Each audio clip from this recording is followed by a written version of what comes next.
Bonjour ou bonsoir où que vous soyez en ce moment et bienvenue pour une autre vidéo. Après 10 ans de lutte contre une insurrection armée au Mali, la France et ses alliés européens ont annoncé qu'ils commenceraient à retirer leurs troupes du Mali. Finally, selon un communiqué signé par la France et ses alliés européens et publié ce jeudi, selon eux, les multiples obstructions du gouvernement militaire au pouvoir ont fait que les conditions pour opérer au Mali n'étaient plus réunies. Que se serait-il passé en 2013 si la France n'avait pas fait le choix d'intervenir? Vous auriez eu à coup sûr un effondrement de l'État malien. Nous nous sommes rejoints sur une évidence. Nous ne pouvons pas rester engagés militairement aux côtés d'autorités de fait dont nous ne partageons ni la stratégie ni les objectifs cachés. C'est la situation à laquelle nous sommes confrontés aujourd'hui au Mali. La lutte contre le terrorisme ne peut pas tout justifier. Elle ne doit pas, sous prétexte d'être une priorité absolue, se transformer en exercice de conservation indéfinie du pouvoir. Elle ne peut pas non plus justifier une escalade de la violence par le recours à des mercenaires dont les exactions sont documentées en République centrafricaine et dont l'exercice de la force n'est encadré par aucune règle ni par aucune convention. Dans ces conditions, la France et ses partenaires engagés dans des missions de lutte contre le terrorisme, à savoir les États participants à la Task Force Takuba, ont pris la décision de retirer leur présence militaire au Mali. Ce retrait se traduira par la fermeture des emprises de Gossi, de Ménaka et de Gao. Il sera effectué de manière ordonnée avec les forces armées maliennes et avec la mission des Nations Unies au Mali. La décision concerne à la fois la force française Barkhane au Sahel et la force européenne Takuba que la France avait tenté de mettre en place avec ses alliés.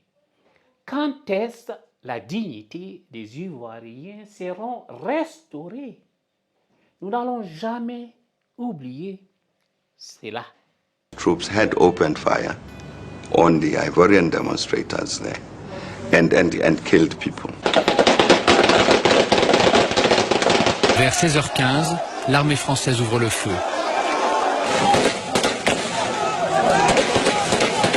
Ces images sont filmées par la télévision ivoirienne. Les Français contrôlent toutes les voitures et ça dégénère.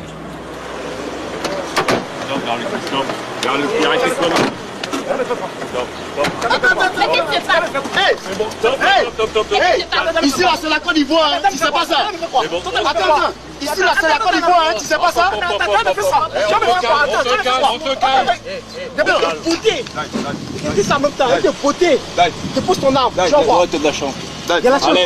La chance, nous on n'a pas d'armes, on n'a pas d'armes. Est-ce que tu as vu, on a armes? Maintenant, aller en Côte d'Ivoire, les combats au sol ont opposé tout à l'heure les forces pro-Gbagbo et les forces pro-Ouattara, toujours dans le quartier résidentiel, là où est réfugié en ce moment Laurent Gbagbo. Autre information, la France qui s'engage dans une opération terrestre, c'est ce qu'indique Alexandre Paré, l'envoyé spécial de BFM TV, dans le camp des forces françaises à Abidjan.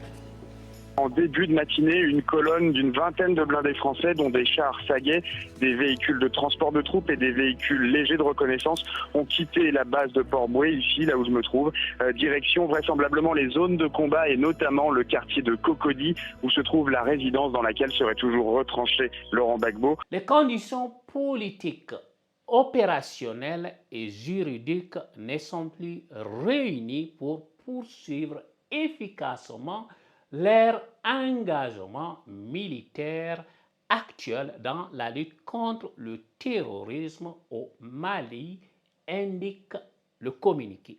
Les Alliés ont donc décidé d'entamer le retrait coordonné de leurs moyens militaires respectifs dédiés à ces opérations du territoire malien.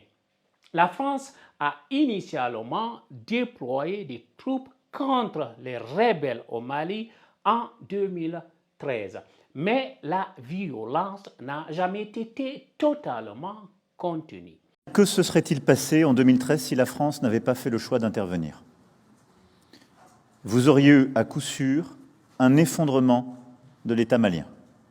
C'était ce qui était en train de se préparer. Au mieux, une partition avec un califat territorial. Au pire, la prise de contrôle de l'intégralité du Mali par ces groupes terroristes.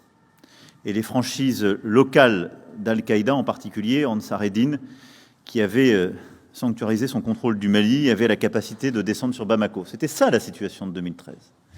Et donc, j'entends tous les commentaires, mais il ne faut jamais oublier d'où on part et quel est le contrefactuel. Que se serait-il passé si?